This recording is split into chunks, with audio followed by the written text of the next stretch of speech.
Having made a sample of the jacket embroidery, the next thing I needed to do was make a mock-up of the jacket pattern to see whether or not it would fit me and to make any alterations needed to the pattern before beginning the proper embroidery. I used the Tudor Tailor pattern for the woman's gored jacket and enlarged it directly onto I think it was a curtain, and making the approximate shape.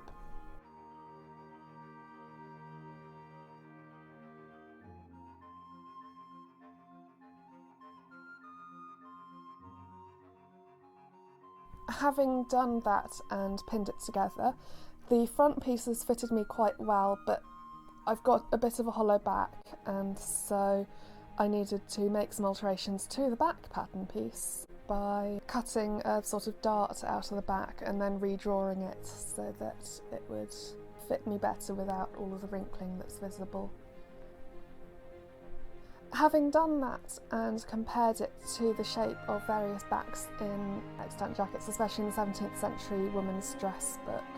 lots of the backs there seem quite narrow and emphasising the curving in at the waist. So I redrew the back and added what I'd taken out of the back onto the front piece so that it all balanced up. I also moved the gauze slightly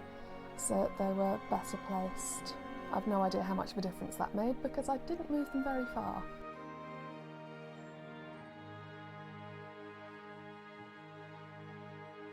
Having done that, I needed to make the sleeves. I didn't calculate properly when I started drawing the sleeve out initially and didn't leave enough fabric at the bottom, so I had to give up on that particular enlargement of the sleeve pattern and draw the sleeve wings and the collar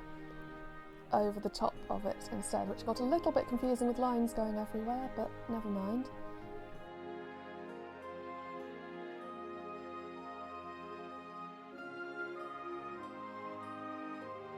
Then it was a case of redrawing the sleeve properly so that it actually fitted on the fabric, and then cutting out 4 of those because the sleeve is cut so that it's slightly bent at the elbow, which means that when you hold your arms naturally while wearing the jacket, then it doesn't have wrinkles in. And then it was a case of pinning and sewing that mock-up together to see whether or not it would fit. I only pinned the sleeves in at the armholes, but tacked most of the rest of it together so that I didn't end up too stabbed.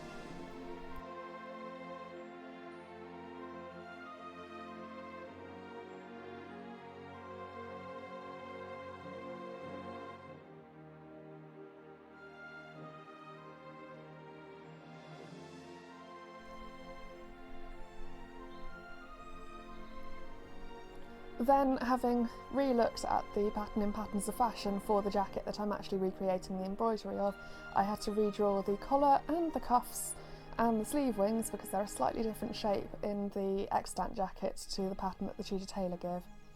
I don't think I've shown you a picture of the mock-up with the sleeves on because I don't think I took a picture of that in the end, but it fitted, which was a relief.